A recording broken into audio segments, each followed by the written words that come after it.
जय गुरुदेव। नास्ट्रेडमस की भविष्यवाणी के मुताबिक साल 2024 में धरती पर कई जगह सूखा पड़ सकता है और कई जगह पर भीषण बाढ़ भी आ सकती है। नास्ट्रेडमस की भविष्यवाणी अनुसार 2024 में खराब मौसम के कारण काफी परेशानी झेलनी पड़ेगी। उन्होंने लिखा है 2024 में आपदाओं के कारण बहुत बड़ा अकाल पड़ेगा। यही चीज हमारे स्वामी जी महाराज बताते हैं। जो पहले के महात्मा हैं, 400-500 साल पहले जो बता गए वही सब आज इस दौर में हो रहा है। और हमारे गुरु महाराज ने भी समय समय पर आगाह किया और सही रास्ते को चुनने के लिए कहा। आप लोग सही रास्ते पे चले। कहत कबीर सुनो भाई साधो, सतगुरु नाम ठिकाना है, रहना नहीं देश वीराना है।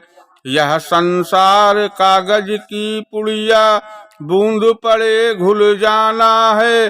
कहत कबीर सुनो भाई साधो, सतगुरु नाम ठिकाना है। स्वामी जी महाराज ने कहा समय निकलता जा रहा है, भजन कर लो। समय कभी इंतजार नहीं करेगा कि मैं रुका हूँ, तुम भी ठहर जाओ।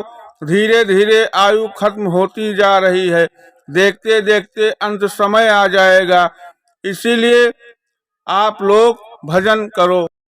एक बार स्वामी जी महाराज ने सत्संग में सुनाते हुए कहा कि परमार्थ में शरीर को सुखाना पड़ता है, मन और इंद्रियों को वश में करना पड़ता है।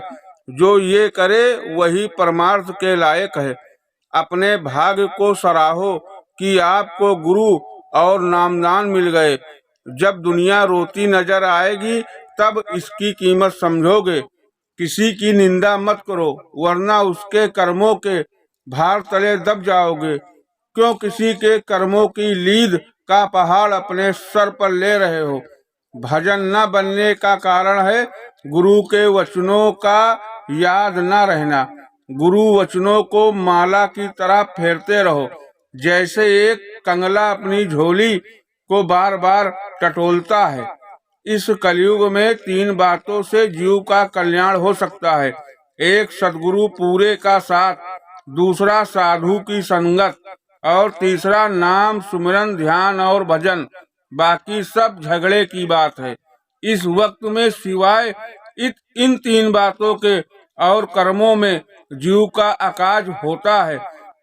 अंतिम समय पर आकर वह खड़ा हो जाएगा और कहेगा छोड़ो मकान को। तब 1 मिनट भी नहीं रह सकते। यमदूतों को देखकर रूह फना हो जाएगी।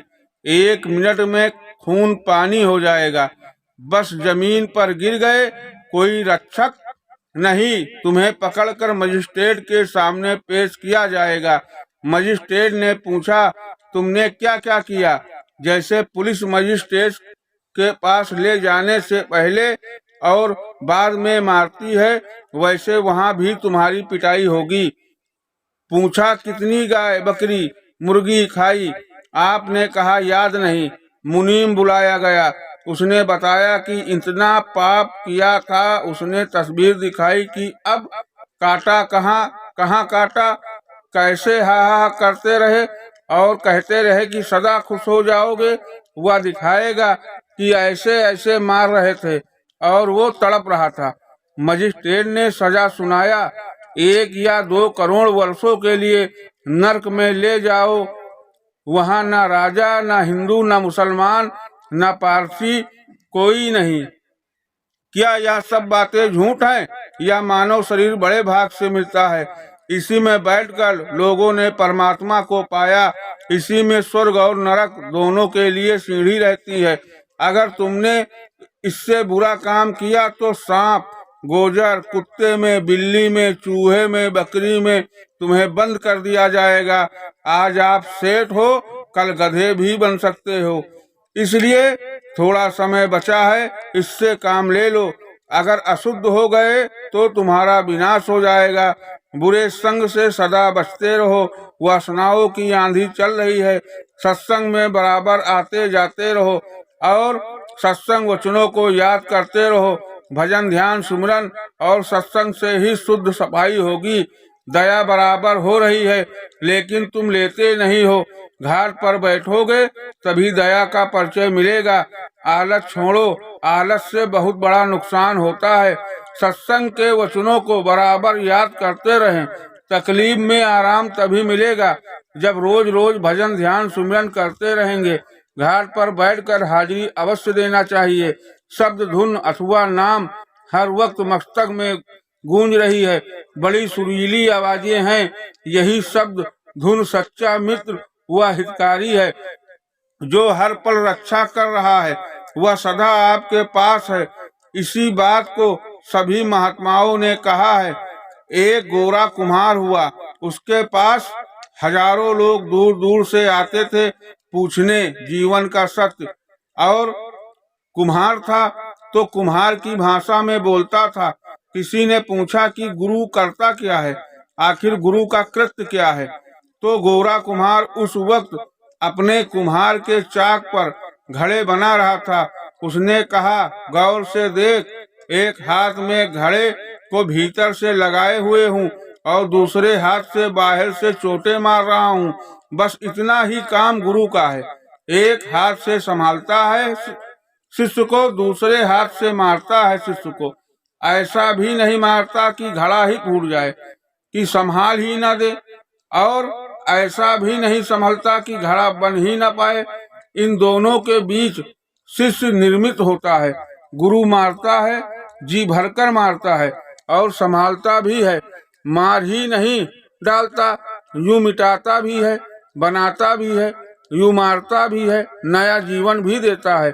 कुम्हार है, कुम्हार की भाषा बोला है, लेकिन बात कह दी, और बात इस तरह से कही कि शायद किसी ने कभी नहीं कही थी। मैंने दुनिया के करीब करीब सारे शास्त्र देखे हैं, लेकिन गुरु के कृत्य को जैसा गोरा कुम्हार ने समझा दिया, यूं सरलता से, यूं बात में ऐसा किसी ने नहीं समझाया कि गुरु भीतर से तो संभालता है, भीतर से संभालता है और बाहर से मारता है, बाहर से काटता है, छांटता है। बाहर बड़ा कठोर, भीतर बड़ा कोमल। भीतर यूं कि क्या गुलाब की पंखुड़ी में कोमलता होगी, और बाहर यूं कठोर की क्या तलवार में धार होगी। जो मिटने और बनने को राजी हो एक साथ वही शिष्य है, और जो मिटाने और बनाने में कुशल हो वही गुरु है। गुरु कुम्हार, शिष्य कुंभ है। गड़गड़ काढ़े खोट, अंदर हाथ सहार दे, बाहर मारे चोट। सभी सत्संगी नर और नारियों को सूचित किया जाता है कि समय के अनुसार खुद बुरे रास्ते से बचने का विचार रखें और दूसरे। जय गुरुदेव।